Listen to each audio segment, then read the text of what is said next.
Shalom bien-aimés, vous qui nous suivez partout dans le monde. Aujourd'hui, avant de commencer l'enseignement, nous aurons un petit temps d'intercession, d'adoration. Nous allons remercier le Seigneur pour ce temps qu'il nous a donné. Et après cela, nous allons entrer dans notre enseignement. Et après l'enseignement, nous aurons encore un petit temps d'intercession.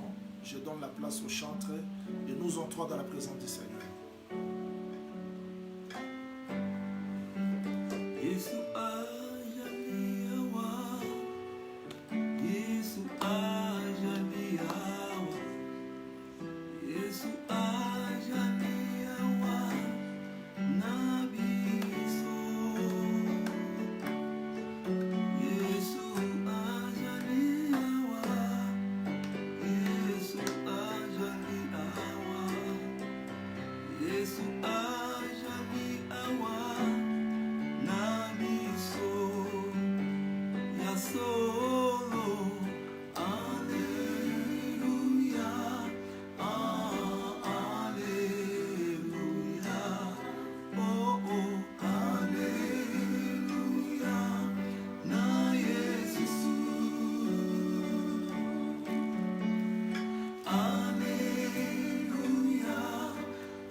solo, Alléluia,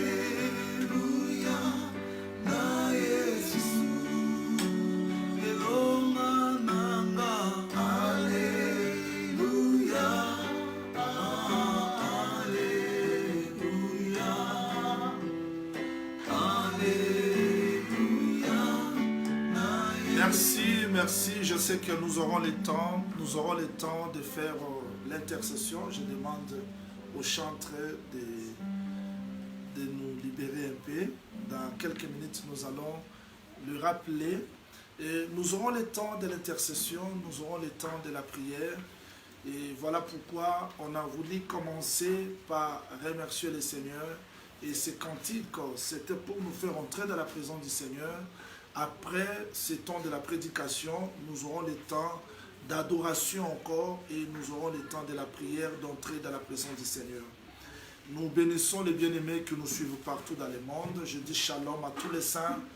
Je veux que la miséricorde du Seigneur, mort et ressuscité pour nous, lui qui s'est porté, lui qui a porté les fardeaux de nos péchés à la croix de Golgotha, et si nous laisse encore vivants, c'est parce qu'il a préparé beaucoup de choses pour nous.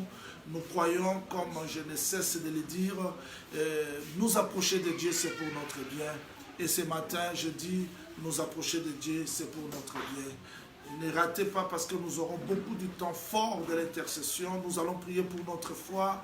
Nous allons prier pour nos problèmes particuliers. Nous allons prier pour les étapes que le monde traverse aujourd'hui. Et cette étape très difficile, nous croyons que le Seigneur ne manquera pas à intervenir, d'autant plus que les saints sont encore sur la terre. Nous continuons notre étude depuis Psaume chapitre 23. J'ai dit qu'aujourd'hui, je vais expliquer la divinité. La divinité du Seigneur Jésus-Christ, bien sûr, dans Psaume chapitre 23. Je commence la lecture à partir du verset 4. Depuis le vendredi, on avait déjà commencé l'étude sur la table. Et aujourd'hui, nous allons continuer. Psaume chapitre 23, verset 4 jusqu'au 5e verset, il est écrit: quand je marche dans la vallée de l'ombre de la mort, je ne crains aucun mal, car tu es avec moi. Ta houlette et ton bâton me rassurent. Tu dresses devant moi une table en face de mes adversaires. Je reprends le verset 5. Tu dresses devant moi une table en face de mes adversaires. Tu oins d'huile ma tête et ma coupe déborde. Le vendredi, par la grâce du Seigneur, nous avions expliqué, tu dresses devant moi une table. Et aujourd'hui, comme je vous ai dit que nous faisons l'étude mot à mot, phrase par phrase, on va étudier pourquoi cette table est adressée en face des adversaires. Mais je dois vous rappeler une chose parce que je dis qu'aujourd'hui, je voudrais expliquer la divinité.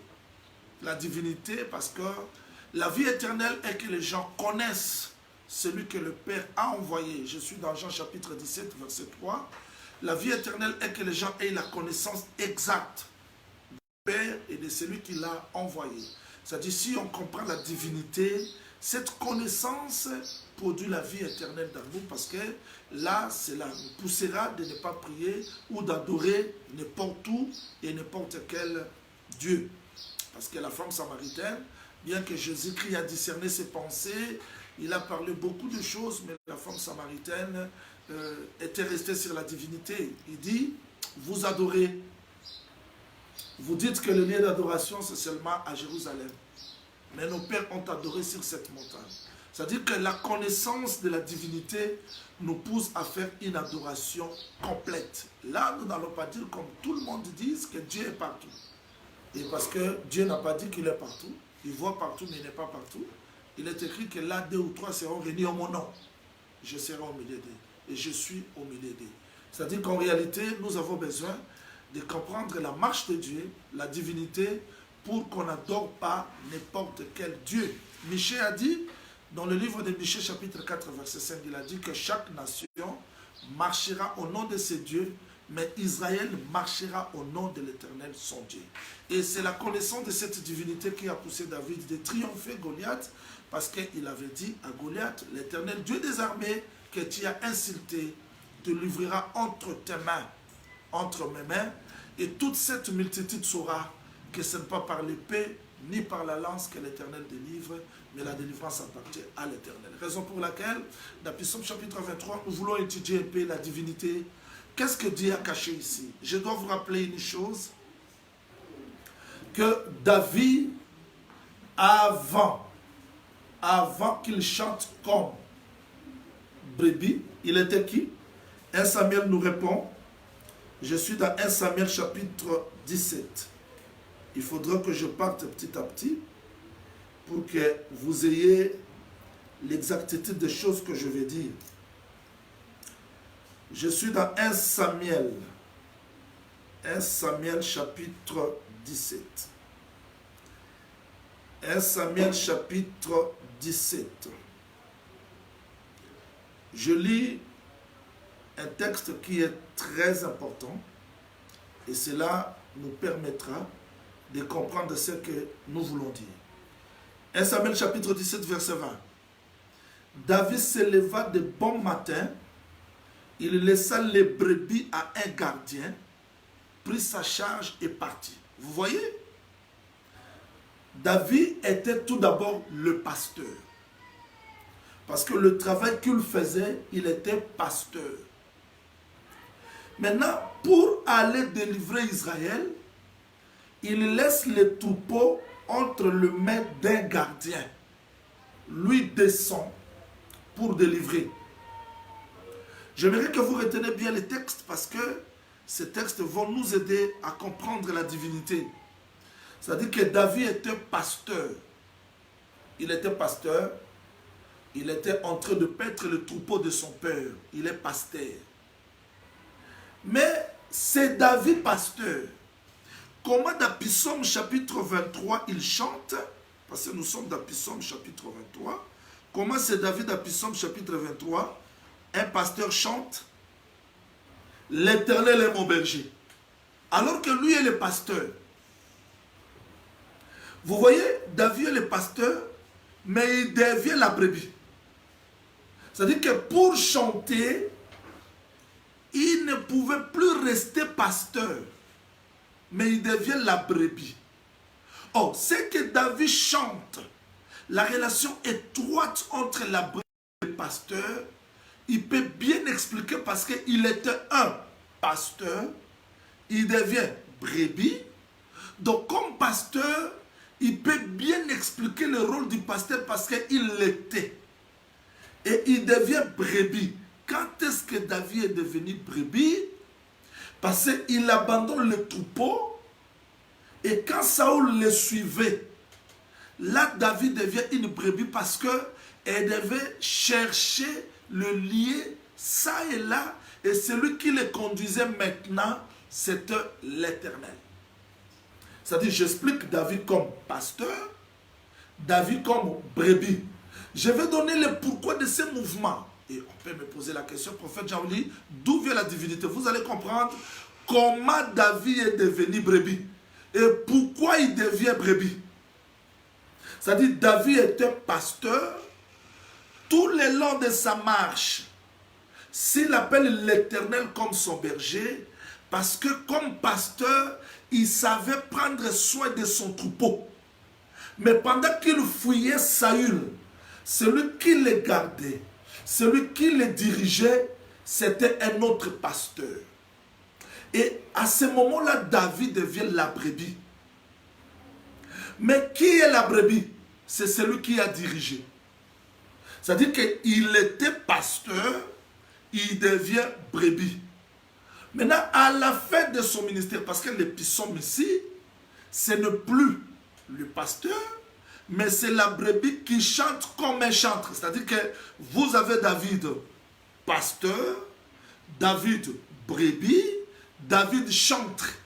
Maintenant, quand David est chantre, il chante l'expérience du pasteur de la brebis, il fait de cela un enseignement. C'est-à-dire que dans cette dispensation de chantre, il répète l'expérience du pasteur, l'expérience de la brebis, tout est résumé dans les chantres. C'est-à-dire que le chantre, c'est quelqu'un qui répétait l'expérience qu'il a vécue, comme le pasteur, la brebis. Maintenant, c'est dans les cantiques là que David résume l'expérience du pasteur et la brebis. Mais je dois vous expliquer comment pasteur devient la brebis. Parce que c'est là où je vais vous faire montrer la divinité. Je suis dans Ésaïe chapitre 53. Je vous ai toujours dit qu'on ne raisonne pas. Il faut que les Écritures nous donnent la lumière. Je suis dans Ésaïe chapitre 53. Je prends le verset 5. Il faut bien suivre ça. Ésaïe chapitre 53, verset 5. Nous étions, nous les hommes, l'humanité, nous étions tous errants comme des brebis. C'est-à-dire que l'humanité, les hommes, erraient dans le péché. Parce que je dois vous rappeler qu'une brebis qui n'a pas le pasteur, c'est une brebis errante. Elle ne peut pas suivre les sentiers de la justice. Parce qu'il faudrait qu'il y ait un pasteur pour frayer ce chemin, permettre à la brebis de le suivre. Mais Ésaïe dit, nous étions tous errants. Pourquoi nous étions des errants? Nous aurons la réponse dans le texte biblique. Nous étions tous errants, comme des brebis. Chacun suivait sa propre voie. Vous voyez? Et l'Éternel a fait retomber sur lui. Sur qui? Sur Jésus-Christ. Donc nous étions des brebis errants. Chacun suivait sa propre voie. Et maintenant, parce que nous étions des brebis errants, ça et là, chacun vivait dans le péché. Dieu, pour nous récupérer, a fait retomber sur lui. Sur qui? Sur Jésus-Christ. L'iniquité de nous tous. Il a été maltraité. Vous voyez? Il a été maltraité, opprimé. Il n'a point ouvert la bouche, semblable à un agneau. J'adore ça. C'est-à-dire qu'il devient l'agneau parce que les brebis erraient. Parce que les brebis ne suivaient pas le droit chemin.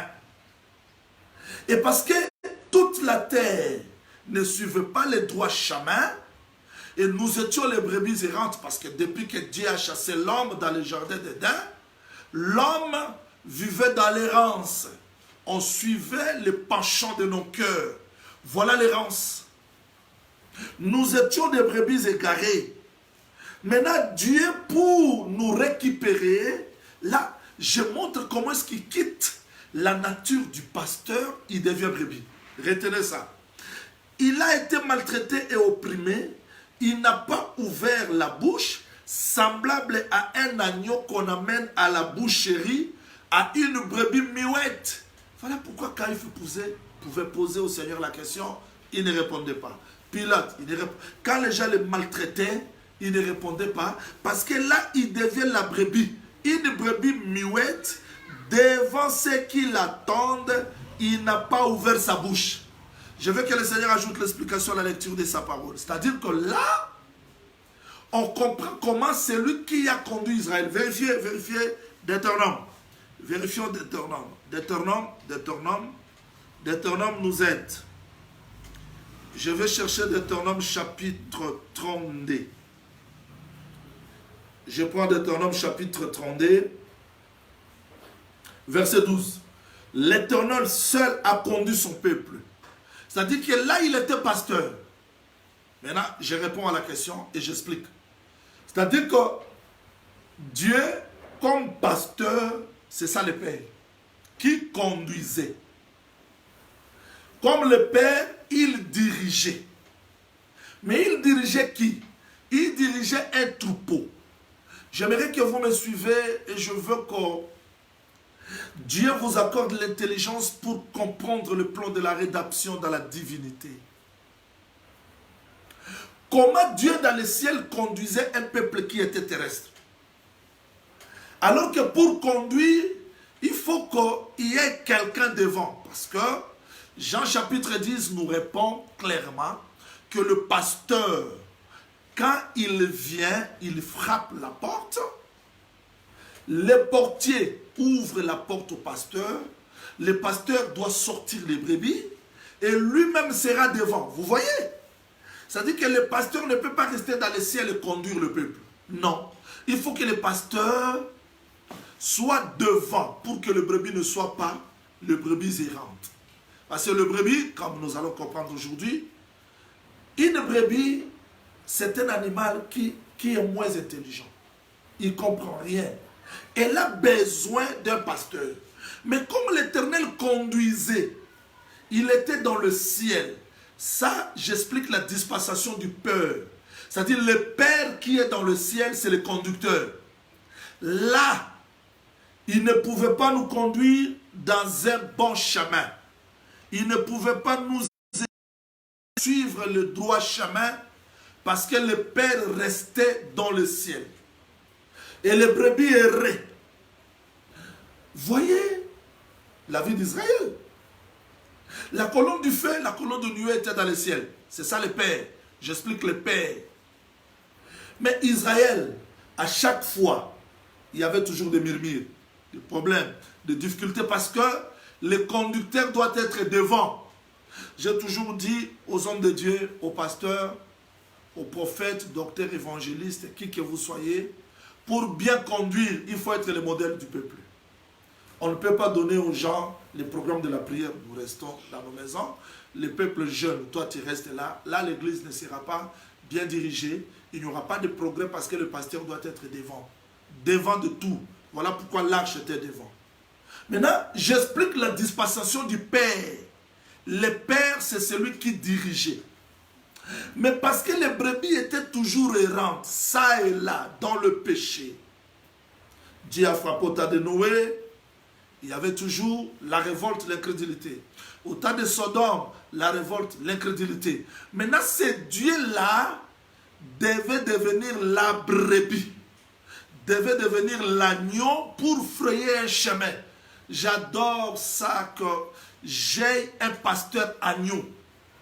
Parce qu'un pasteur agneau, c'est un pasteur qui comprend les faiblesses de l'agneau.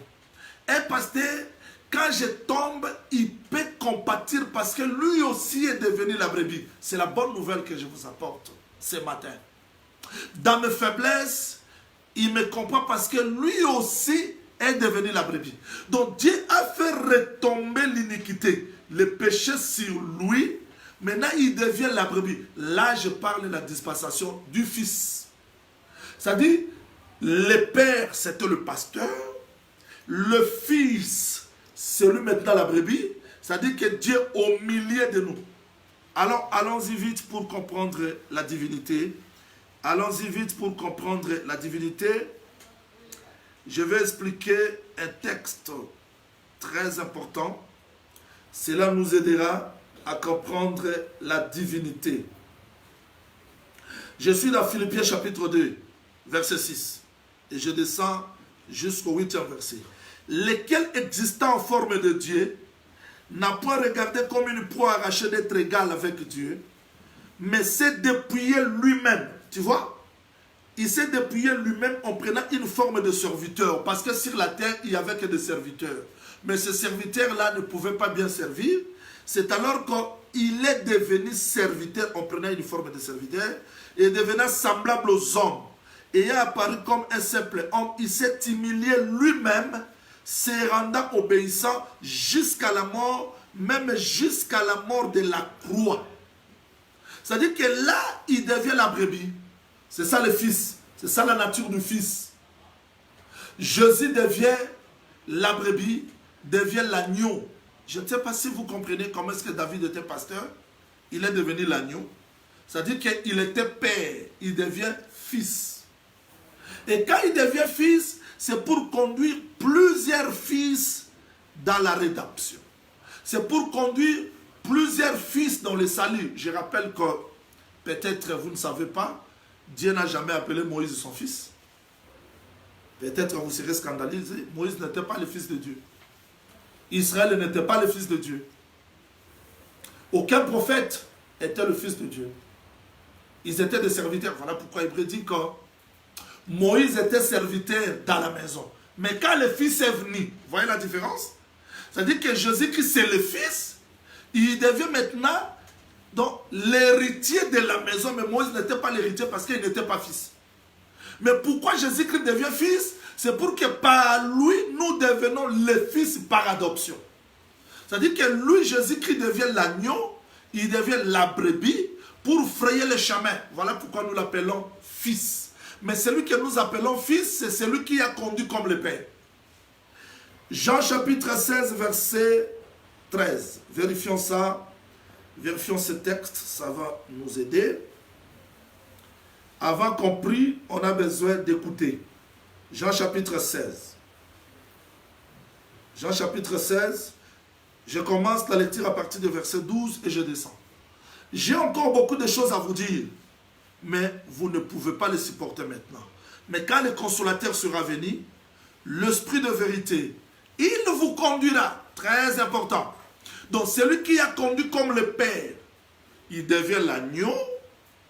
Maintenant, il va conduire cette fois-ci comme l'Esprit. Voilà pourquoi le texte dit, quand le consolateur sera venu, l'Esprit de vérité, il vous conduira dans toute la vérité. C'est-à-dire que le Saint-Esprit, c'est une autre forme de ce même pasteur-là. Mais qu'est-ce que le Saint-Esprit fera? Le texte dit, il va vous annoncer tout. Il va me glorifier. Il prendra tout ce qui est à moi et vous l'annoncera. Tout ce que le Père a est à moi. Remarquez s'il vous plaît. Dans Luc chapitre 24, quand vous commencez par le verset 21,40 jusqu'au 45e verset, quand Jésus-Christ ressuscite, voilà les cantiques. Voilà comment est-ce qu'il devient le chantre. Il commence par la loi, les psaumes, les prophètes. Donc Jésus-Christ chantait un cantique des cantiques. Donc il y avait plusieurs cantiques. Donc le Père, le Fils, mais la dispensation du Père, du Fils, doivent être résumées dans l'Esprit. Comment? Quand le Saint-Esprit viendra, lui sera comme le chantre, c'est-à-dire qu'il va chanter quel cantique. Il doit résumer ce que le Père a fait, ce que le Fils en fait un cantique. Voilà pourquoi les cantiques au singulier est chanté sur la montagne, mais les cantiques au pluriel sont chantés au bas de la montagne. Remarquez, quand le Saint-Esprit est venu, frère Pierre sort. À la place de prêcher seulement croyez au Seigneur Jésus-Christ, il commence à rassembler le Père, la dispensation du Père, c'est-à-dire comme pasteur. Il ramène la dispensation du Fils comme brebis. Et il ramène ça pour en faire un enseignement. Donc Jésus-Christ qui avait dit, vous allez baptiser les gens au nom du Père, parce que là il est pasteur. Au nom du Fils, il devient l'agneau. Au nom de l'Esprit, il devient chantre. Mais quand frère Pierre vient, on va me poser la question, comment le Saint-Esprit devient chantre? Parce que David résume ses expériences vécues comme pasteur, comme brebis, dans les cantiques. Et les cantiques que nous chantons aujourd'hui, c'est l'enseignement. C'est-à-dire que le Saint-Esprit vient pour nous rappeler tout ce que le Père a fait, le Fils, dans un cantique que nous appelons l'enseignement. Raison pour laquelle vous allez voir, quand frère Pierre s'élève le jour de la Pentecôte, il dit ceci, répentez-vous que chacun de vous soit baptisé au nom de qui? Seigneur, le Seigneur c'est lui le Père. Jésus c'est lui le Fils. L'Esprit c'est lui le Saint-Esprit. Voilà pourquoi il dit, répentez-vous que chacun de vous soit baptisé au nom du Père, du Fils et du Saint-Esprit. Parce que au nom du Père, du Fils et du Saint-Esprit, que Pierre répète dans Acte 2, il ne le répète plus dans les termes de Matthieu chapitre 28 verset 19, mais il répète au terme du Seigneur Jésus-Christ. Parce que le Seigneur c'est le Père, Jésus c'est le Fils, Christ c'est l'Esprit. Voilà comment est-ce que la divinité sort dans ces cantiques de Psaume chapitre 23. Mais je dois vous expliquer pourquoi David devient la brebis. Il devient la brebis pour frayer un chemin. Je dis ça pour ceux qui m'ont suivi la fois passée. J'expliquais que pour qu'un rite retourne pour que Ruth aille à Bethléem, elle avait besoin de quelqu'un qui connaissait le chemin. Naomi, qui était déjà là, était capable de ramener Ruth. Pour qu'Israël retourne dans Canaan, il a besoin de Moïse qui est déjà passé par là. Et pour que nous retournions dans le ciel, on a besoin de quelqu'un qui était déjà dans le ciel, qui est venu sur la terre, nous retourner au ciel. Exactement, c'est ça. C'est-à-dire que si Dieu restait comme le Père pasteur, il ne pouvait pas nous donner la vie, mais il devient la brebis pour frayer le chemin afin de nous retourner dans l'éternité.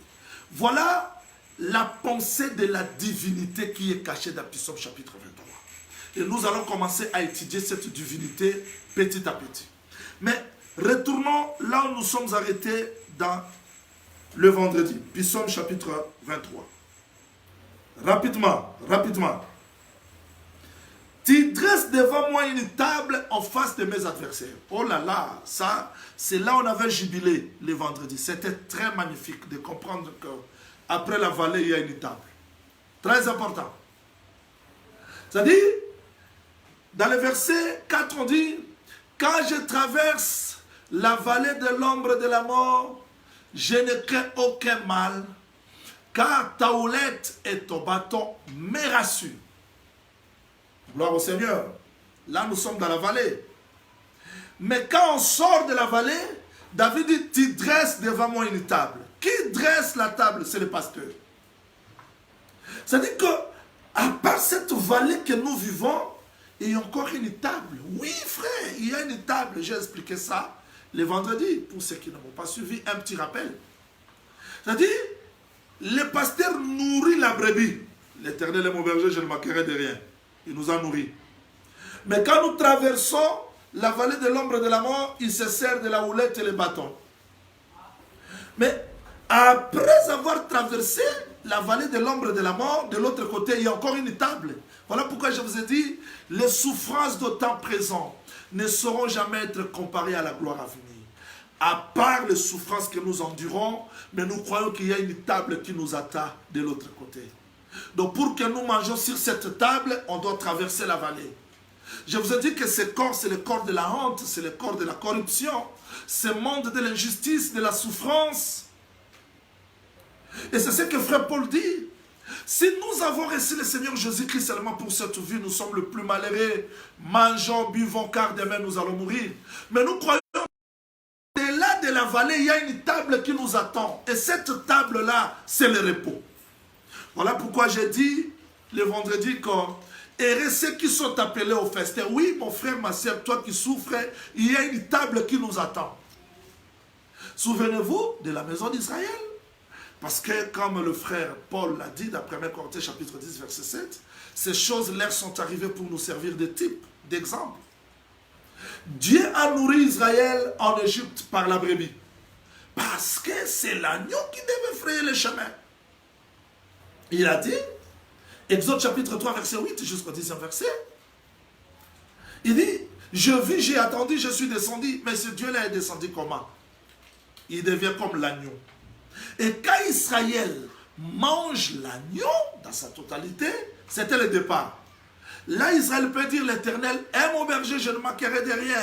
Parce que l'agneau a pourvu à leurs besoins. L'agneau a permis à ce qu'Israël sorte riche de l'Égypte. Mais après avoir été délivrés, il y avait encore la vallée qui les attendait. À partir de Pi-Hahiroth, quand Israël traverse la mer Rouge, là, l'Éternel devait se servir de bâtons. Voilà. C'est-à-dire, dans la vallée, on a besoin de bâtons et la houlette. Moïse commence à se servir de bâtons. Merci frère Jean-Didier parce que tu répètes très bien les versets. C'est-à-dire que Moïse commence à se servir de bâtons, la houlette, parce que c'était la vallée. J'ai toujours dit que si le Seigneur te conduit, quel que soit les confinements, il prendra toujours soin de toi. Quel que soit les temps difficiles. Les confinements que nous vivons aujourd'hui, ça n'a pas commencé. Aujourd'hui, il y avait aussi des moments difficiles pour le peuple de Dieu autrefois. Mais Dieu prenait toujours soin de lui, quelles que soient les difficultés. Et si Israël est dans la soif, les bâtons étaient là. Si Israël manque quelque chose, les bâtons. C'est-à-dire que dans la vallée, il y a les bâtons et la houlette qui conduisaient Israël. Mais attention, de l'autre côté, il y a une table qui est dressée. Voilà pourquoi je dis le vendredi et je vais me répéter que nous n'allons pas nous décourager parce que les choses ne marchent pas, parce que la vallée persiste. Parce que de l'autre côté, il y a une table qui nous attend. Le texte dit, tu dresses devant moi une table. Ah bon? C'est-à-dire, si vous fouillez la vallée, vous n'allez pas manger sur la table qui est après la vallée. Après les épreuves, les difficultés, il y a toujours de grandes choses que Dieu a préparées pour nous. Et la table là qui est dressée au-delà de la vallée, nous allons comprendre ça parce que j'explique aujourd'hui les ennemis. Le vendredi, j'ai donné le pourquoi de la table. Et je vais montrer dans des jours à venir comment la brebis est invitée sur la table. Parce qu'il dit, David dit, tu oins d'huile ma tête. Pourquoi l'huile? Pourquoi l'huile n'était pas donnée avant d'entrer dans la vallée? Il y a beaucoup de choses que Dieu prépare pour nous. Et si nous cherchons les raccourcis, on ne va pas l'expérimenter. Il faut suivre Jésus-Christ pas à pas, brebis, pas à pas, pour sortir et toucher les choses qu'il a préparées pour nous. Mais bien aimés, à part la vallée, il y a la table. On ne doit pas seulement s'arrêter. Le berger m'a donné la manne. La manne, c'est la nourriture du désert. Tout ce que Dieu peut nous donner aujourd'hui, l'argent, voiture, mariage, des maisons, des parcelles, de voyage, ce sont des nourritures du pèlerin. C'est pour le pèlerin. Mais il y a une table qui est dressée de l'autre côté, où nous allons quitter ce corps de la honte et nous allons manger sur cette table. Mais laissez-moi vous dire une chose. Le frère Paul disait qu'aujourd'hui, si nous sommes sauvés, c'est par espérance. C'est-à-dire qu'en réalité, comme Israël s'est posé la question, je crois avoir expliqué ça le vendredi dans Psaume chapitre 78. Quand Israël a posé à Dieu la question, Dieu peut-il dresser la table dans le désert? Or, Dieu avait répondu dans Nombre chapitre 13, cette table-là, c'était la nourriture que Dieu avait donnée dans le désert. Mais cela n'était que l'ombre parce que la vraie table les attendait de l'autre côté. Si vous vérifiez Josué chapitre 5, vous commencez par le verset 7 jusqu'à 12e verset, vous allez voir que quand Israël a traversé Jourdain dans Josué chapitre 3, de l'autre côté, ils ont mangé la Pâque. Et après la Pâque, la manne cessa. La manne cessa. Voilà. La manne a cessé parce que de l'autre côté, il y a une autre table. Dieu doit dresser une autre table. Aujourd'hui, nous enseignons, nous écoutons la parole, nous mangeons, nous sommes rassasiés. Mais tout cela, c'est un mystère parce que nous attendons la révélation. 1 Jean chapitre 3, verset 2. 1 Jean chapitre 4, verset 17. Les frères Jean dit que nous sommes aujourd'hui enfants de Dieu, mais ce que nous serons n'est pas encore manifesté. Et dans 1 Jean chapitre 4, verset 17, il dit tel qu'il est, tel que nous serons. C'est-à-dire que ce corps de la honte, selon 2 Corinthiens chapitre 5, verset 1 jusqu'au 2e verset, ce corps de la honte, nous sommes ici, nous mangeons. Mais la véritable table n'est pas encore manifestée. Quand la table sera manifestée, je dis ça le vendredi, que cette table, c'était le Seigneur Jésus-Christ, qui était devenu, selon Romains chapitre 11, selon Ésaïe, qui était devenu la pierre d'achoppement ou le piège pour la maison d'Israël, mais pour nous, c'est la vie. Mais, suivez-moi très bien, parce que j'ai parlé de la table, mais une question qu'on se pose. David dit, tu dresses, s'il vous plaît, celui qui dresse, ce n'est pas David, mais c'est le pasteur. Tu dresses devant moi une table. Tu dresses une table devant mes adversaires.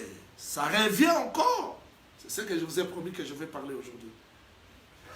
Comment le pasteur dresse la table, mais en face de mes adversaires? Moi, je croyais que l'adversité s'est arrêtée là dans la vallée. Mais j'ai traversé la vallée. Il y a encore l'adversité. Oui. Israël en Égypte avait des ennemis. Les ennemis en Égypte, c'était Pharaon, Genèse Jambres. Quand ils ont traversé la mer Rouge, ils ont chanté, croyant que tout est fini. Mais dans le désert, il y avait aussi les ennemis. Bon, merci Seigneur, parce que quand nous allons quitter ce désert, finira l'inimitié. Mais arrivé dans Canaan, si vous vérifiez encore, il faudrait que là, je parle maintenant doucement pour vous donner un point que nous ignorons. Et c'est ce qui fait que nous échouons beaucoup, parce que nous ignorons ça. En tout cas, ici, je veux que Dieu, comme je l'ai toujours dit, illumine les yeux de nos cœurs pour que nous comprenions ces choses non dans la tête, mais dans le cœur. Je suis dans Juge, chapitre 1er. Je vais lire ça et là. Je vais lire ça et là. Juge, chapitre 1er, je lis le verset 9. Les fils de Juda descendirent ensuite pour combattre les Cananéens qui habitaient la montagne, la contrée de Midi et de la plaine. Comme d'Akana, il y a encore des ennemis. Comment d'Akana, il y a encore des ennemis. Verset 19. L'Éternel fit avec Juda. Juda s'est rendu maître de la montagne, mais il n'est plus chassé. Là, il faut que je sois un peu calme et qu'on soit sérieux avec les textes. L'Éternel est avec Juda. Il a donné à Juda la victoire. Juda est devenu maître de la montagne. Mais il n'est plus chassé les habitants de la plaine parce qu'ils avaient des chars de fer. Comment l'Éternel est avec Juda? Juda devient victorieux de la montagne. Mais cet Éternel-là est incapable de délivrer Juda entre les habitants de la terre, de la plaine. Vous voyez l'adversité? Est-ce que Dieu est capable? Non. La réponse, Exode chapitre 23. Est-ce que Dieu était capable? Non. Exode chapitre 23. Pourquoi Dieu laisse les ennemis? Parce qu'on se pose trop de questions. Mais tu as dressé une table, mais en face des adversaires. Je vous dis au nom du Seigneur Jésus-Christ, il n'y a aucune bénédiction qui est épargnée des combats. Si vous entrez dans les mariages, il y a des combats. Dans les voyages, il y a des combats. Dans des bénédictions, il y a des combats. Parce que Dieu ne peut pas ôter les ennemis comme ça. Il laisse les ennemis. Bien qu'il a dressé la table, oui, nous allons manger. Je vais donner le pourquoi. Pourquoi la table au devant des ennemis? La table est là, mais il y a des ennemis. Je réponds. Exode chapitre 23, verset 23. Ça, c'est Dieu qui enseigne Israël. Mon ange marchera devant toi et te conduira chez les Amoréens, les Éviens, les Étiens, les Cananéens, les Éviens. Je les exterminerai. Alléluia, j'aime ça. Ça, c'est l'Éternel qui dit que je vais les exterminer. Verset 27. J'enverrai, ça c'est Dieu, j'enverrai ma terreur devant toi. Je mettrai en déroute tout le peuple chez lequel tu arriveras. Et je ferai tourner le dos devant toi à tous ses ennemis. J'enverrai à tous tes ennemis, j'enverrai des frélons devant toi. Ils chasseront loin de la face les Éviens, les Cananéens, les Étiens. Je dis gloire au Seigneur. Mais verset 29, c'est comme si ça contredit. Je ne les chasserai pas dans une seule année. L'Éternel fera, il va délivrer, il va donner la victoire, mais pas dans une seule année. Pourquoi pas dans une seule année? Parce qu'il veut que tu augmentes ton nombre. C'est-à-dire, si Dieu laisse encore les ennemis, dis-toi que c'est pour mon école, c'est pour ma croissance. Dieu ne permettra jamais que ces ennemis-là nous exterminent. Dieu ne permettra jamais que ces ennemis-là nous achèvent. Mais il permet l'adversité. Il permet les combats pour nous permettre de vaincre, d'augmenter. Mais bien aimé dans le Seigneur, la brebis chante Je suis toujours dans Psaume, chapitre 23. La brebis chante. Les enfants d'Israël pouvaient aussi se poser des questions. En Égypte, des combats. Dans le désert, des combats. Dans Canaan, encore des ennemis. Oui. J'explique Israël comme brebis. Et Dieu qui leur donne Canaan, c'était une table, mais entouré des ennemis. Il y avait des Jébusiens, il y avait des Cananéens, des Étiens, des Philistins. Dieu laisse ça pour notre bien. Tu n'as plus besoin de te poser des questions. Pourquoi ma vie ne marche pas? Il y a ce que Dieu fait, mais il y a aussi ce que Dieu te laisse de faire. Donc tu dois affronter les ennemis. Et je vous dis au nom du Seigneur Jésus-Christ, tant que l'homme vit sur la terre, il n'y a aucune bénédiction qui est épargnée des ennemis. Christ dit, vous aurez les centuples, mais dans les persécutions. Raison pour laquelle il dit, tu dresses devant moi une table en face de mes adversaires. Les adversaires sont là. Merci frère Jean-Didier, c'est ça le verset. Vraiment que Dieu te bénisse. C'est-à-dire que les adversaires doivent être là. Là, tu ne peux pas les chasser. Les adversaires doivent être là pour te permettre de croître, d'avancer. Éphésiens chapitre 6, verset 10 jusqu'au 17e verset. Je l'ai toujours dit parce que quand je parlais de la loi de la guerre, je parlais de différentes sortes des ennemis. On doit comprendre, ça c'est très important. Si on comprend mal les ennemis, on va les combattre mal. Un petit rappel. David regarde Goliath, mais il a compris que cet ennemi se diffère des lions et des l'ours. Il a combattu Goliath différemment du combat qu'il avait eu avec l'ours et les lions. Il dit, quand le lion m'a attaqué par la gueule, quand l'ours m'a attaqué par des pattes, tu vois, David a compris que le lion attaque par la gueule. Je dois faire quoi? L'ours attaque par les pattes. Je dois faire quoi? Mais ce Goliath ici vient avec l'épée. Je dois faire quoi? C'est-à-dire, nous échouons, c'est parce que nous ignorons les ennemis qui sont en face de nous. Quand vous examinez Psaume chapitre 23, vous allez voir que dans la vallée, il dit, je ne crains aucun mal. Donc dans la vallée, il y avait le mal. L'Éternel est mon berger, je ne manquerai de rien. Il me conduit dans les verts pâtirages. Il me dirige dans les eaux paisibles. Il restaure mon âme. Il me conduit dans les sentiers de la justice. Quand je marche dans la vallée de l'ombre de la mort, je ne crains aucun mal. Voyez les différentes sortes d'adversaires. C'est-à-dire que Dieu, comme le pasteur, connaît que la brebis a plusieurs adversaires. Mais parce qu'il est là, il doit nous aider à marcher pas à pas jusqu'à triompher, jusqu'à vaincre. Mais retenez ceci, il y a trop d'adversaires dans notre vie.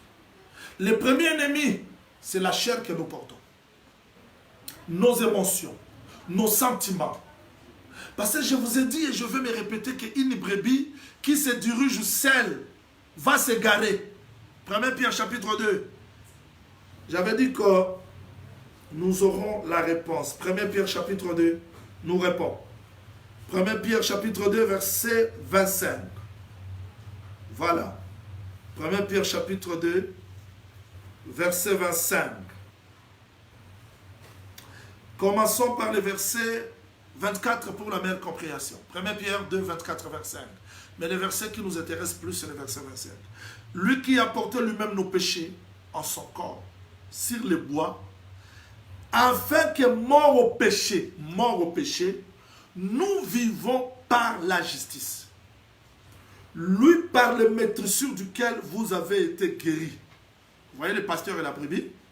Car vous étiez comme des brebis errantes. Mais maintenant, vous êtes retournés vers les pasteurs. J'aimerais que vous voyez cette position. Nous étions des brebis errantes. Chacun vivait sa vie du péché, de l'adultère, de l'impudicité, de l'immoralité, de quoi que ce soit. Mais maintenant, vous êtes retournés. Qu'est-ce qui nous a retournés? C'est l'enseignement.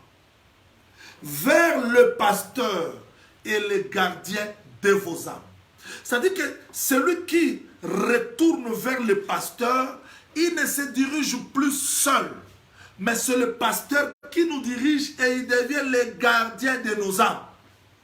J'ai pris ce verset biblique pour vous faire comprendre que la vie chrétienne, c'est la marche d'une brebis qui est derrière un pasteur. Et le pasteur là, c'est le Seigneur Jésus-Christ, c'est l'enseignement. Donc nous n'allons pas vaincre les ennemis qui sont devant de nous si nous sommes incapables de comprendre ce que les pasteurs nous donnent comme nourriture. Écoutez-moi. Retournons dans Psaume chapitre 23. Nous sommes toujours là. Psaume chapitre 23. Psaume chapitre 23, pour terminer, parce que nous voulons aussi prier. Après avoir attendu l'enseignement, on a besoin de la prière. Tu dresses devant moi une table en face de mes adversaires. Permettez-moi de vous expliquer une chose très simple, bien que j'avais frôlé ça. Dieu, tu m'as pris comme une brebis très loin. Tu m'as fait entrer dans la vallée ensemble avec toi. Et nous sommes sortis. Parce que je dois vous dire que la vallée que j'explique, vérifions avant que je retourne dans Psaume. Vérifions la vallée. Vous allez voir comment est-ce qu'on a traversé la vallée avec Jésus-Christ. Vous allez voir comment est-ce qu'on a traversé la vallée avec Jésus-Christ. Romains chapitre 7, verset 4. Et nous descendons jusqu'au verset 6. De même, mes frères, vous aussi, vous avez été par le corps de Christ mis à mort. Vous voyez? Donc, quand Christ meurt à la croix, nous étions mis à mort avec lui. Car lorsque nous étions dans la chair, les passions de péché provoquées par la loi agissaient dans nos membres de sorte que nous portons des fruits pour la mort. Mais maintenant, nous avons été dégagés de la loi, étant morts. Où est-ce que nous sommes morts? Donc, Christ est mort à la croix. Nous aussi, nous sommes morts avec lui. Et quand frère Paul dit que nous allons chanter « Oh mort, où est ta victoire? Où est ton aiguillon ?» C'est quelqu'un qui a traversé la vallée de l'ombre de la mort. Mais vous allez remarquer une chose. Comment Dieu dresse la table, mais en face des ennemis. Pourquoi? J'ai déjà répondu et je continue à répondre. C'est pour nous permettre de croître. Je dis à ma soeur, mon frère qui me suit, ne fouillez pas les épreuves.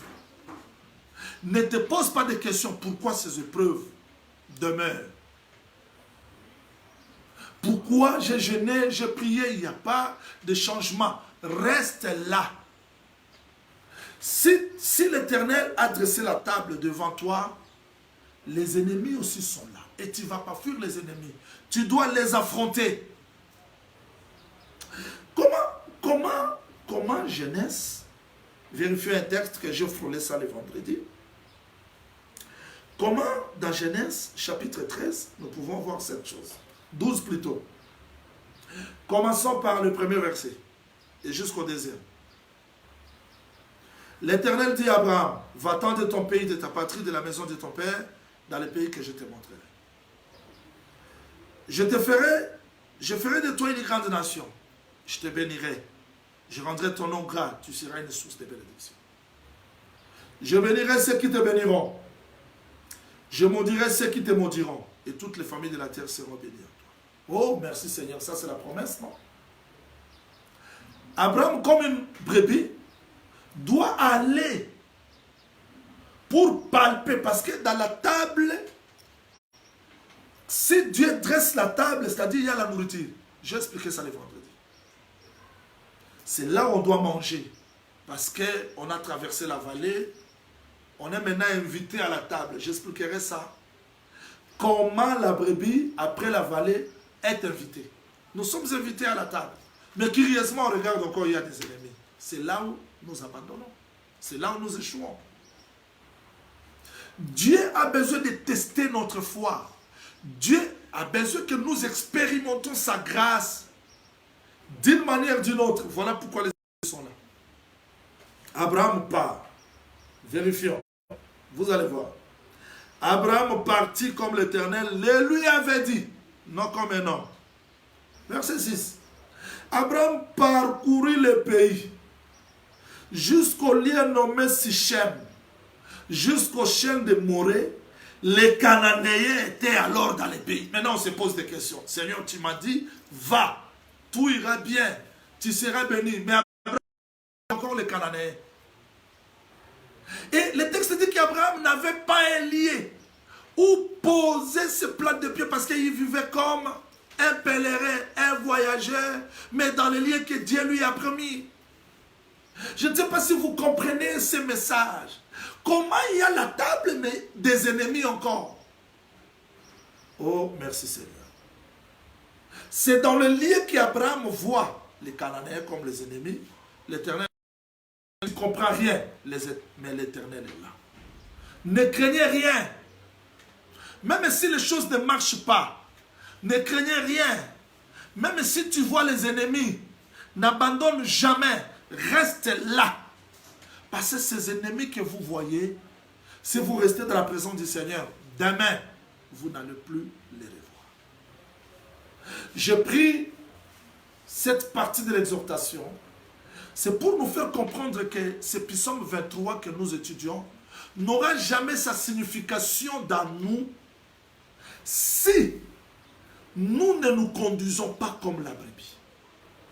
Je dois vous dire que la brebis n'est pas intelligente. La brebis ne comprend rien, ne voit pas les chemins.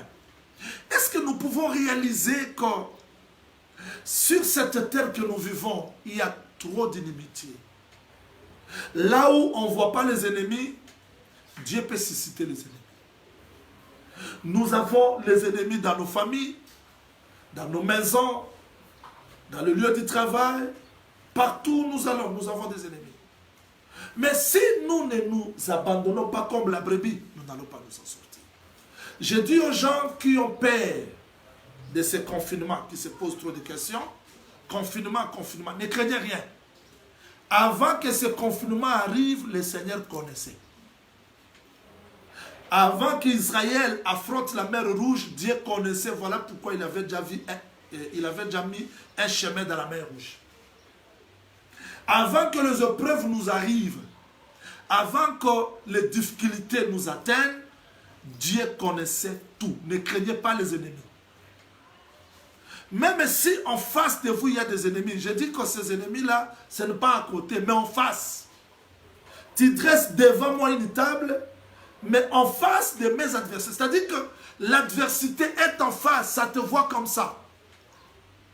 Tu ne peux pas fuir. Je dis, j'invite déjà les chantres parce que nous voulons prier. J'invite déjà les chantres. Je dis qu'en réalité, devant les épreuves et les difficultés, ne craignez rien. N'ayez peur de rien.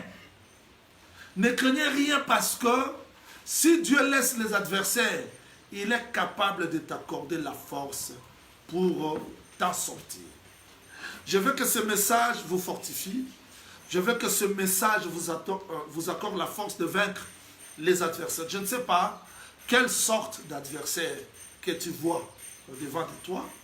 Je ne sais pas si c'est le célibat, les difficultés, le manque du travail, la maladie, quoi que ce soit, je ne sais pas. Mais si tu vois les adversaires, ne néglige pas la table. Parce que la table, c'est la nourriture que Dieu te donne pour les affronter. Donc Dieu nous donne la nourriture, la parole, pour nous permettre d'affronter les adversaires. Et je veux que cette parole t'accorde la force d'affronter les adversaires. Quelle que soit l'adversité, mais parce que la parole est là, nous allons vaincre. Nous entrons dans la présence du Seigneur, nous voulons prier. Nous allons prier pour cette parole, Après ces cantiques, nous allons prier. Nous allons prier pour que le Seigneur nous accorde la force, que Dieu nous accorde la force de vaincre les adversaires qui sont au-devant de nous. Après ces cantiques, nous allons prier. Alléluia.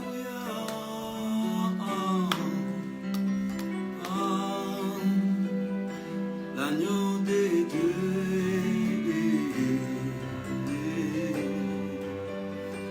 L'agneau immolé.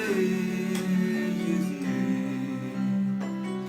Oh, nous t'adorons, Seigneur.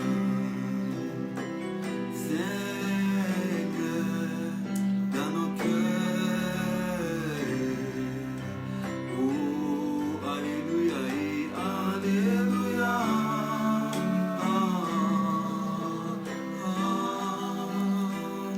L'agneau de Dieu.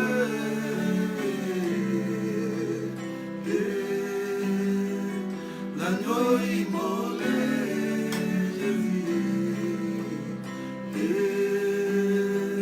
Nous t'adorons, Seigneur, Seigneur, dans nos cœurs.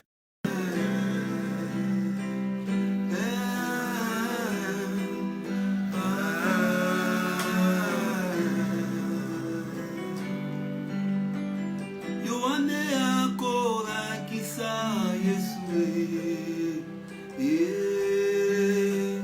Mwana na mpate na Nzambe. Molongoli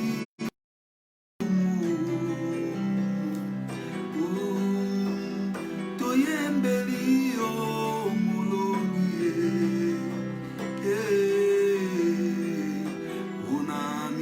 Unamitema.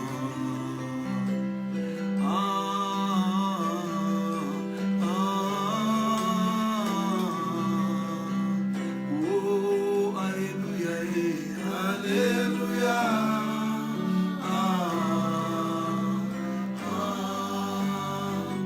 L'agneau de Dieu.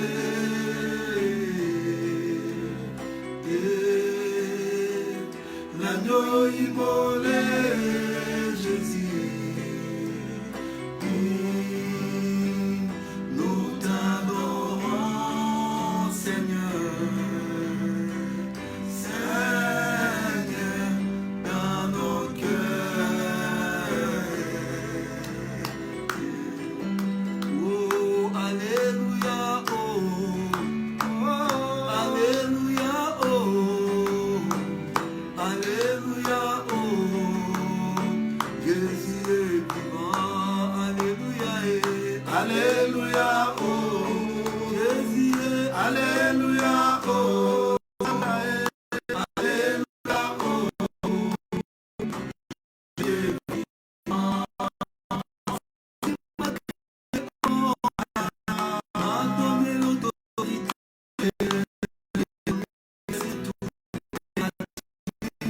S'appelle Jésus, alléluia,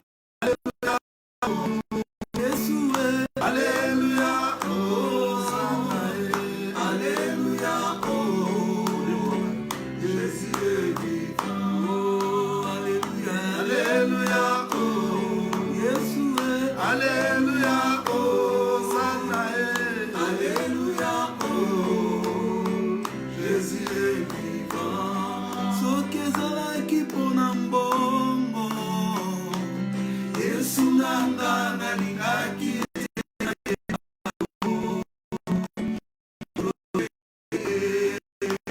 Ezalaka Yesu nanga.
nasali mabe mokoti nanga kolinga te bakanga ye kolo ye moto aliboso akoloba nanga quelle faction est individuelle kolo kasi yo Yesu faction nanga omemaki yango kolo ngana kokoka te kofuta nomona yo na bomoi nanga kolo ngana kokoka te kofuta yaya nomona yo na bomoi nanga. Nous allons prier, nous allons nous recommander entre les mains du Seigneur. Que Dieu soit réellement le pasteur de nos vies. Que Dieu, que nous soyons réellement des brebis. Il y a des fois, nous craignons les ennemis. Il y a des fois, nous craignons les combats. Il y a des fois, on se décourage. On manque de prière. Mais nous voulons, Seigneur, nous fortifier. Que Dieu nous accorde la force de vaincre les ennemis qui sont devant de nous. Au nom du Seigneur Jésus-Christ, prions le Seigneur. Papa, nous t'adorons, papa, nous t'adorons, oh papa, nous t'élouons, papa, nous t'élouons, oh Elohim est son nom, Elohim est son nom, Elohim est son nom, Elohim est son nom, oh Jésus-Christ est son nom, Jésus-Christ est son nom, Jésus-Christ est son nom, Jésus-Christ est son nom. Papa, nous t'adorons, papa, nous t'adorons, oh papa, nous t'élouons, papa, nous t'élouons, oh papa, nous t'exaltons, papa, nous t'exaltons, oh papa, nous t'acclamons, papa, nous t'acclamons. Jésus-Christ est son nom, Jésus-Christ est son nom, Jésus-Christ est son nom. Quel que soit les ennemis, quel que soit les ennemis, Emmanuel est son nom, Emmanuel est son nom, Emmanuel est son nom, Emmanuel est son nom, oh Jésus-Christ est son nom, Jésus-Christ est son nom, Jésus-Christ est son nom. la maladie, les difficultés, les problèmes, les manquements, nous voulons vaincre au nom du Seigneur Jésus-Christ. Nous voulons sortir de victorieux. Nous voulons sortir de victorieux Jésus devant les épreuves, devant les difficultés, devant les manquements. Nous voulons sortir de victorieux devant les ennemis, devant les inutiles de nos vies. Nous voulons sortir de victorieux Jésus. Nous nous sentons comme des brebis et nous sommes faibles Jésus. Nous sommes faibles Jésus comme des brebis. Nous nous sentons faibles. Nous avons besoin de ta grâce. Nous avons besoin de ta miséricorde.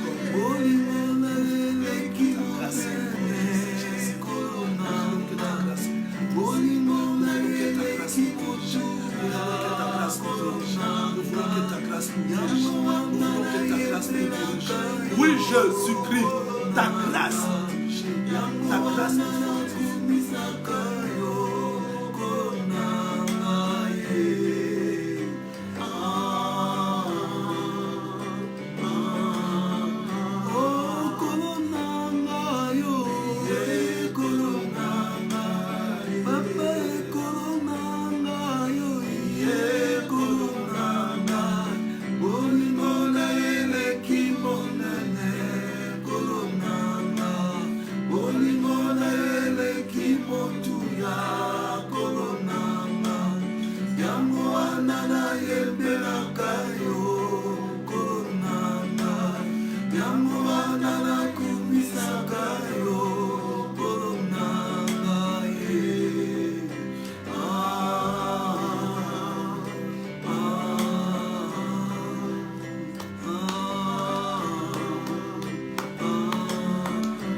Nous allons prier pour notre foi, que le Seigneur augmente notre foi, que nous soyons capables de vaincre tout. Et nous allons repousser tout ce que le diable profite à travers cette pandémie pour affaiblir la foi de saints.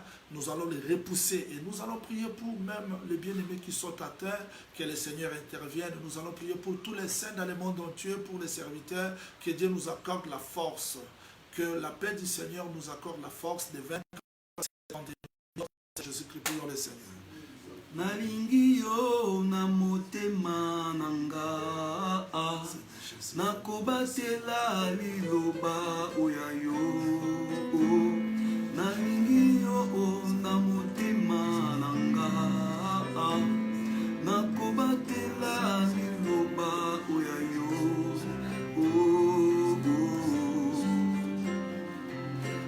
nalingi yo na motema nakobatela liloba oyayo nalingi yo na motema nanga nakobatela liloba oyayo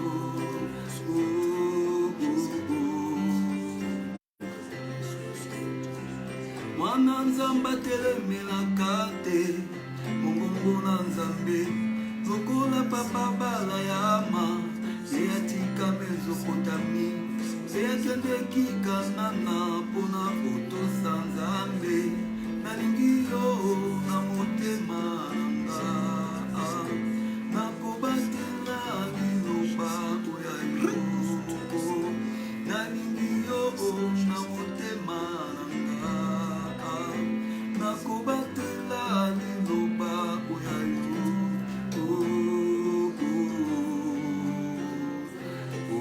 nalingi yo na motema nanga yawe nakobatela liloba oyayo nalingi yo na motema nanga nakobatela liloba oyayo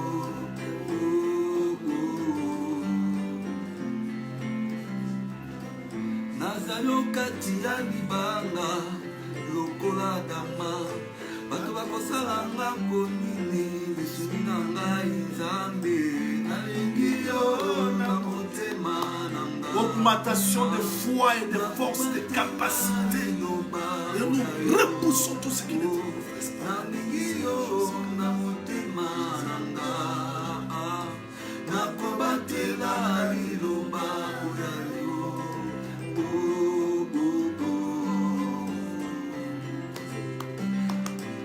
kolopese kombo te oyepesaka lobiko bobele kombo na Yesu nalingi yo na motema nanga nakobatela liloba oyayo nalingi yo na motema nanga nakobatela na liloba oyayo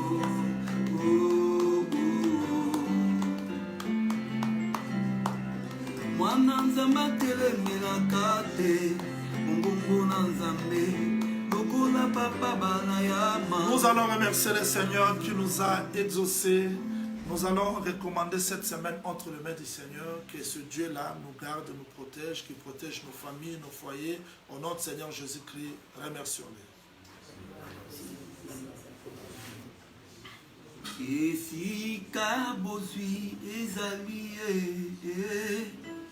esika motema ezali ndoka motema ya basantu yango lilakisi ya solo na kati ya lilakisi nyonso ezali